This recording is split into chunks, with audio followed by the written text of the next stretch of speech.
The whole purpose of this video is to ground you in reality, allowing your action taking to be focused in and lasered in like a spear. And when this happens, your attention is not moving towards the wrong action items, rationalized action items that actually don't move the ball forward and allow you to accomplish your goal. What this allows you to do is when we remove the blind spots and illuminate those blind spots, we actually just do the thing that works.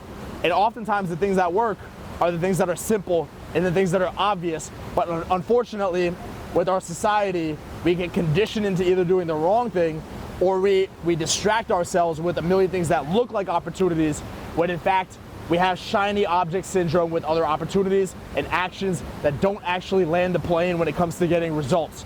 So if we're gonna think about this, we need to think about our goal first, and everything starts with clarity.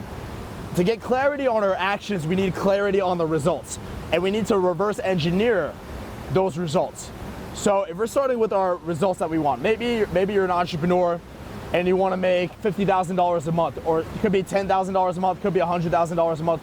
Maybe you want to get there as far as making passive income with a video course as an example.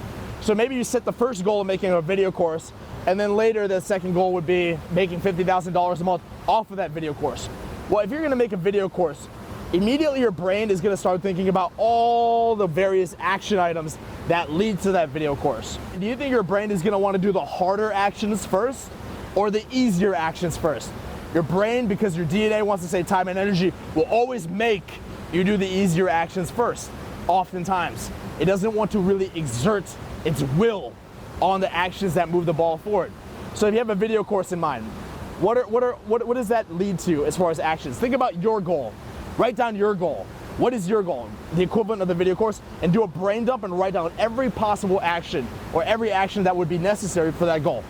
So you have the video course here. You need to edit. You need to buy cameras. You need to get camera lenses. You need to do marketing, maybe cold traffic marketing for that course. You need to film the course. You need to write sales copy for the course. You need to find a website for the course.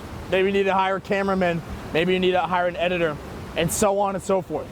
So your brain is going to see all these different options. Now when you have all these different actions lined out, the human mind, as I said, is going to have a tendency to take the path of least resistance, no different than water going into a crevice that's already been carved out. It doesn't want to hit flat rock like this. It wants to go down the crevice which has already been carved down. So if that's the case, your mind is going to start thinking about things like, oh, what kind of camera should I get? What are the details of the camera I should get? What should the resume of my editor exactly look like? What kind of lens should I get on the camera? Your mind is going to want to jump to the fun things. When the reality is, if you had to identify one key action step to the elimination of every other action, what would you pick? You should pick filming the damn course. That's what you should pick, because that is what's actually going to get the thing accomplished. So if we have this brain dump that we've done so far, you have all these action items. I challenge you to pick one action item. Now this is going to be important because this is going to be what you're going to schedule, what you're going to do consistently, you're going to put most of your energy into. It's the Pareto principle at the end of the day. You doing day after day after day research on the camera doesn't mean anything. You can get that done in an hour. You don't need to do that for weeks. So now that you identified filming the course is the most important things, you still have all these actions that need to get done. So now you're going to run all those other actions through a funnel. And the funnel is this. The first step of the funnel is elimination. Most of the actions we take, we add unnecessary actions. Why? Because it feels good to feel like we're getting ahead. You might have had an action item, do 1 month of research on the cameras.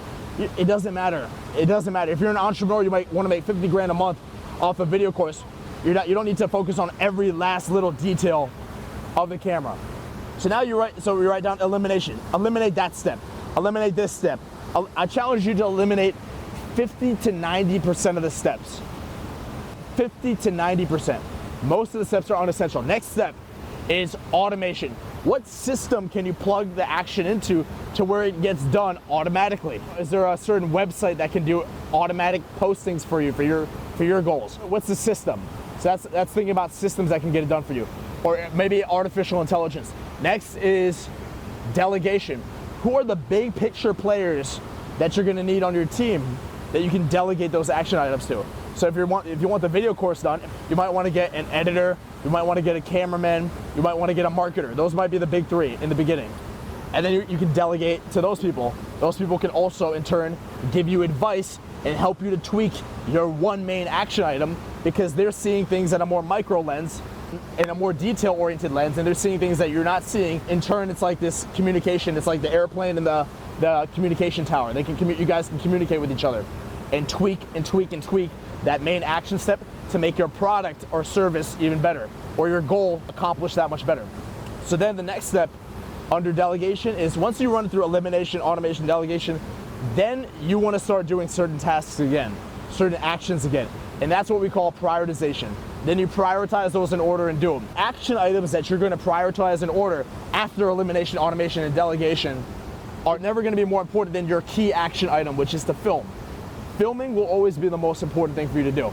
It will be. So you put a disproportionate amount of energy and effort and focus into that one action item to get disproportionate returns on that investment of your time. I'll tell you where this affected me personally. I did my first skydive when I was 20 years old, and I've done subsequent skydiving in my mid-20s.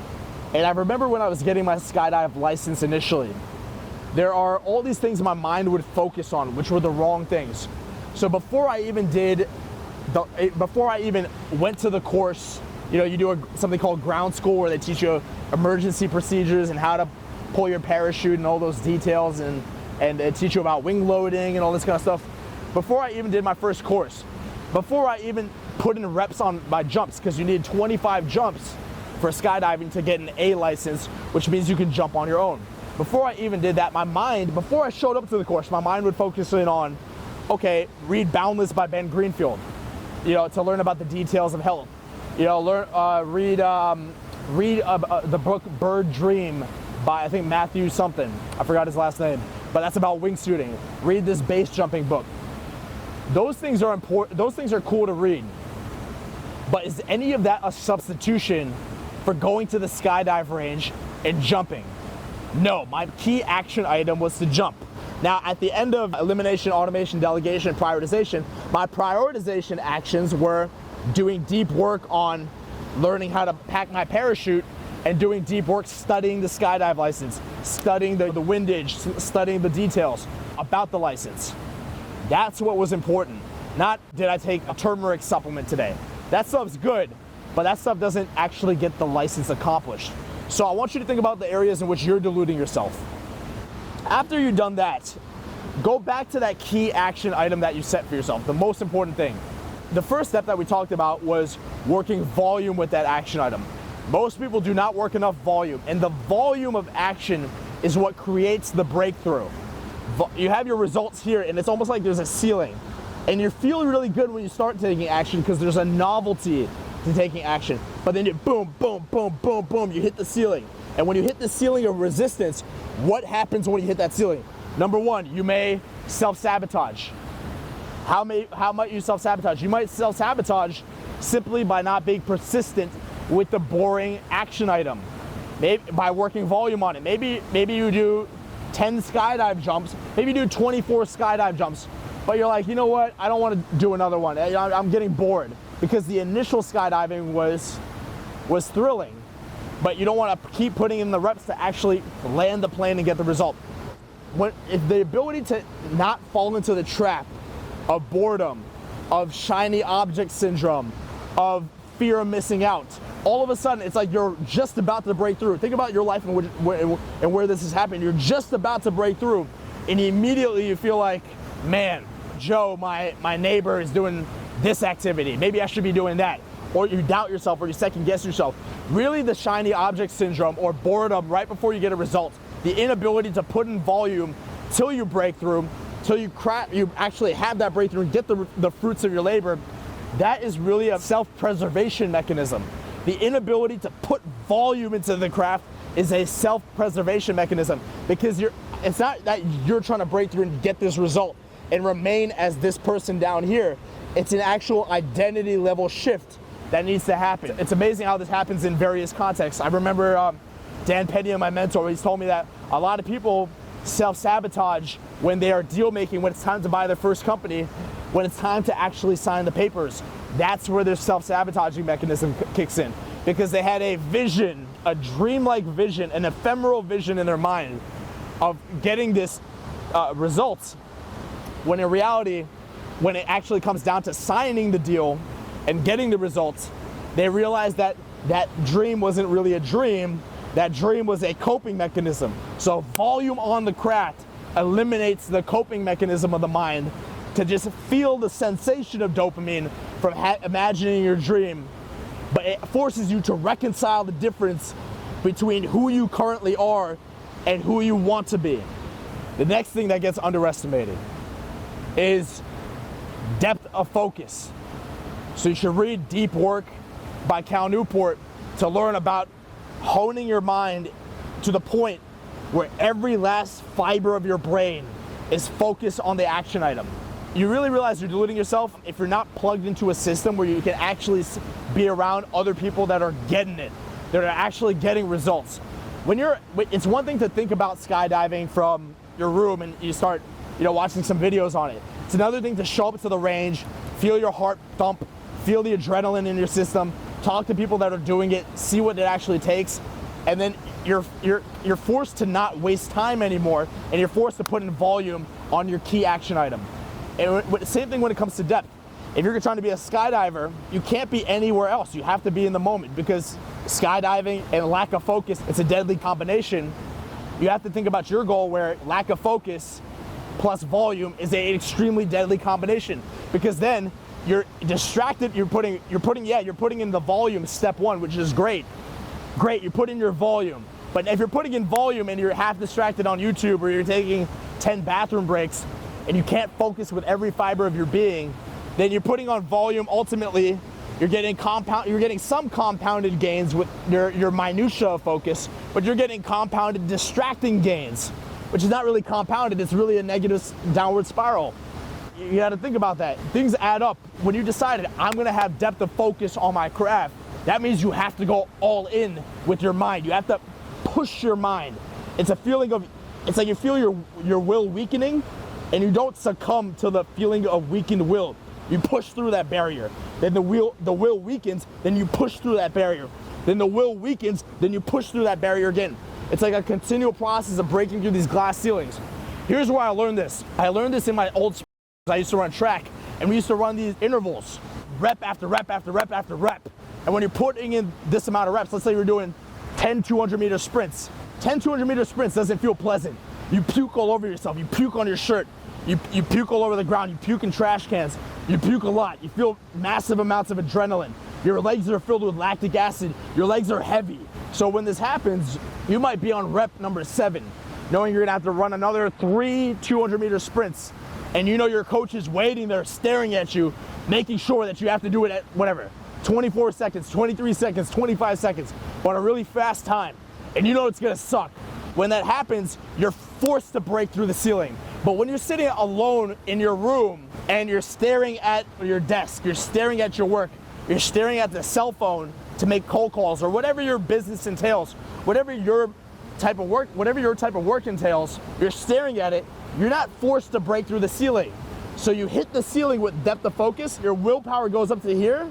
It's like a manual car. You get into gear 1, but you're not able to get all the way up to whatever, gear 6. Get into gear 1, you get over here. And then as soon as your willpower hits this slight amount of resistance, you feel that slight twinge of needing to distract yourself. What do? You go take a bathroom break, you look at Instagram, you look at TikTok, you look at YouTube, you look at whatever, or worse. Or you do it in a subtle way where you look at another Joe Rogan episode, and Joe Rogan is great entertainment, but that's not moving the ball forward in your goals, most likely.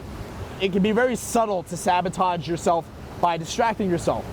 The problem with the distractions and lack of depth of focus is that it compounds. If you look at screen time, you probably spend way more time on your phone than you think. And if you look at screen time by the end of the week, chances are you might spend 6 or 7 hours a day on your phone. If you're spending 6 hours a day distracting yourself on your phone, I believe that's 91 days a year. That compounds to 91 days a year. But it's not just the time loss. Go spend some time on your phone right now. Go watch TikTok for 6 hours a day. Tell me if you can focus after. You can't. You drained your brain. You drained your focus. So it's the compounding loss of focus too. It's not just 91 days of time. It's That could be years of focus lost. Years of focus. That could be a decade of focus lost. Because your brain has to now unwire the ADD downward spiral that it's gotten itself into. The costs you get are never immediately, when it comes to taking action, when it comes to illuminating those blind spots, the cost of certain actions is never fully clear to us. And the benefit of those actions is never fully clear to us either, because we are victims of the moment. This means that you should go home when it comes to your environment, set up an environment that ensures that you're not able to fail. Just like I did with track and field. When I'm in track and field and I'm on rep 200 meter sprint number 7 and I have 3 more 200 meter sprints to go, my coach is staring at me, my group is staring at me, there's competition. I know I have a competition in a week. I have no choice but to put in my last 3 reps, even if I puke all over myself. Even if I bleed, I have no choice but to put in my last 3 reps. Zero choice, no way out, full accountability, full pressure, manufactured pressure. What is your version of manufactured pressure for creating an environment of depth? That could be things like blocking those distracting apps, blocking distracting websites, using Leech Block as an app on your computer to ensure that you don't mess up and check YouTube or whatever your version of this distracting websites could be. And it doesn't have to just be internet distractions. Internet distractions is a big one. But whatever your habitual distraction is, get an honest, accurate sense of it. Be like, audit your actual time when it comes to your work and be like, all right, I've taken 5 bathroom breaks. Did I really need the 5th bathroom break? Do I need to piss that much? Am I drinking that much water? Or was I feeling slightly like I didn't want to go deeper with my focus and I distracted myself by taking that little walk? So that's what you have to audit. Which brings us to the next point, duration and consistency.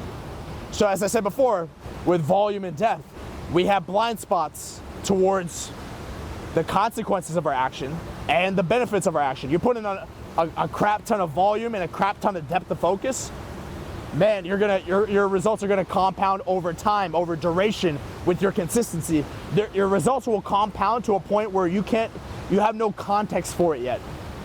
Not only will it compound with your effort, but it'll compound because you're gonna get new people, new opportunities, new information. The world will change. Black swan events will happen.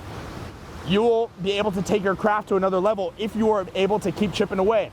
You'll stay up to date with the latest information. You'll keep course correcting. That's really the key. You keep course correcting over time, 10x the volume than the average person would on your key action item, and full depth of focus because you manufactured an environment to where you can't fail. Then your results will compound out of control. It probably won't happen as fast as you think it will happen, but as Bill Gates says, you overestimate what you'll accomplish in 1 year and you underestimate what you'll accomplish in 10 years. Which brings us to consistency in action. Consistency is the micro. Consistency is where we think about what our key action item actually is. And we think about if we have a scheduler, and I'll put a diagram in this video, and it goes from 4 a.m., 5 a.m., 6 a.m., 7 a.m., whatever, 1 p.m., all the way down. It keeps going all the way down. Then the key with consistency is we go micro. We think about what our key action item is. So let's think about what our goal is. We want the video course as an example. Well, then I want to set up a consistent time block to where it's wax on, wax off. You stick to that time block no matter what. You stick to that time block like you have a gun at your head. And you stick to it day in and day out. Ruthless consistency. Consistency to the point where everybody questions you. Your friends question you. Your family questions you. And this doesn't have to be forever, but it has to be for the duration of you actually getting that goal accomplished if you are serious about getting results. Have a time block. And when you say, okay, from 1 p.m. till 5 p.m., I am working on filming the video course, or I am working on cold calls, or whatever your main key action item is. And when you finish that main key action item for that time block, then you can go down to your prioritized actions. It doesn't have to be that myopic just on one thing, but you're always gonna have to ruthlessly prioritize the steps in which you take. Not only that, you have to be married to the game, as I said before. It's about committing, it's about setting aside years of your life, not 6 months, not 1 year. I'm talking 5 years minimum, 10 years, 20 years. That's the real commitment to being excellent. It's taking a longer term view on things. Now, saying, okay, 10 years into the future, I'm just gonna stick to this consistent type of a schedule, that can feel very scary. Why does it feel scary? It feels scary because first of all, you're thinking about social pressure. What are my friends gonna think? People set up shop in your head. What are friends gonna think? Family gonna think? Teachers gonna think? The person down the street, my neighbors, what are they gonna think? People are set up shop in your head. That's number one. The other thing is that you feel like, man, it sounds like a very boring way to attack life. But what you're thinking about an exciting life is you're thinking about the breadth of life, not the depth of life. And when you have consistency with the one thing, as Gary Keller says, where you can be that focused, you wind up getting all these amazing experiences that feel like breadth, but the breadth comes out of depth. So it's like you're putting all your focus in. It seems like you're limiting your options, but all these options open up because you stayed focused. It's kind of like what Jocko Willink says, where he says, discipline equals freedom. You have the freedom to do all these things that you want to do because you were disciplined. I never would have thought me staying, look, I'll take my track and field example as an example. Track and field, you're running in a circle. If I told you you're just gonna spend all your time, uproot your whole life, move to a place in a completely different foreign land, just to pursue the art of running around in a circle, that's gonna be your life. You would think that sounds like a terrible way to exist. Track and field, even track and field athletes themselves say this sport sucks, it's hard. They do it because they're getting something deeper out of it. So out of the depth of focus, your life can expand. Out of me running in that little circle, I got discipline. I developed health. I developed that Mamba mentality. I developed the ability to understand how to win. I developed mental toughness, resiliency, the ability to compete, the ability to withstand pressure, the ability to withstand trash talking, the ability to withstand painful losses and euphoric wins and the ups and downs of life. And I took all that focus and I put it into a different craft after. Out of the depth creates the breadth. That's how you have to view duration. It's, I'm marrying the game because I'm gonna get something greater out of this. So it's volume of action, depth of focus, consistency, where we think about a time block and doing it every day, and then that consistency over taking a larger time block, which is 5 years or 10 years, to really see the actions compound into real results. When you have, even as I'm saying this, you're probably feeling your mind awakening to new possibilities. You're probably feeling your mind going, wow, this is what it really means to get what this is what it really is gonna take to get the results that I want through viewing action in this kind of ruthless way. We've taken action and we've stripped it of everything. We've stripped it of all the fluff. We said this is gonna be our key action. We no longer have, as I said before, you did a brain dump of all the actions required for your goal. But we no longer have the luxury of distracting ourselves with the easier actions that don't actually produce a result. What's the key action? Then we run it through elimination, automation, delegation, prioritization. So we run it through the funnel. So now it's been stripped down to only what's most important. Then from there, you look at that key action, and then now we say, okay, for this key action, how do we work enough volume to where I can break through? How do we work at this key action to where I can actually stay focused with it and squeeze the orange of that action for everything it's worth? Then from there, how do I take this action consistently? And then for duration, how do I take this action consistently over a long period of time? So these are simple concepts, but they're ruthless concepts because it forces you to take that key action and do it right in a way that's actually gonna produce that result that you want. And then on top of that, now below that, if we tack on a world-class dream team, world-class mentors, world-class leverage and systems that can even compound our actions even further. This is just action taking from our standpoint. This is taking action to get ahead for yourself, how much you can do.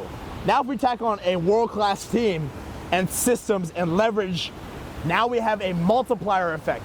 So that's what our next video is gonna be about. It's gonna be about leverage and multiplying this system, which is already, as you're seeing, gonna actually get you the result, but now let's make this even bigger. And when I say bigger, this doesn't mean that this has to give you famous results. It's about taking the results that matter to you. They could be hyper niche results that are still world-class within the niche.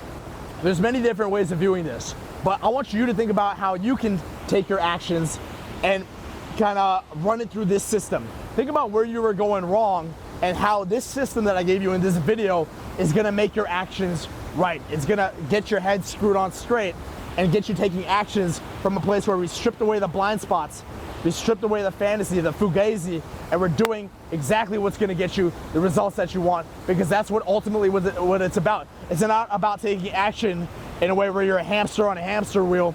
It's about taking action from point A to Z, not overcomplicating the process like I talked about in Alaska. We don't want to overcomplicate the actions, just taking actions from A to Z in a simple way, but in a ruthlessly focused way that actually produces the wins that you want. So that's what I'll leave you guys off with, and I'll see you guys in the next video.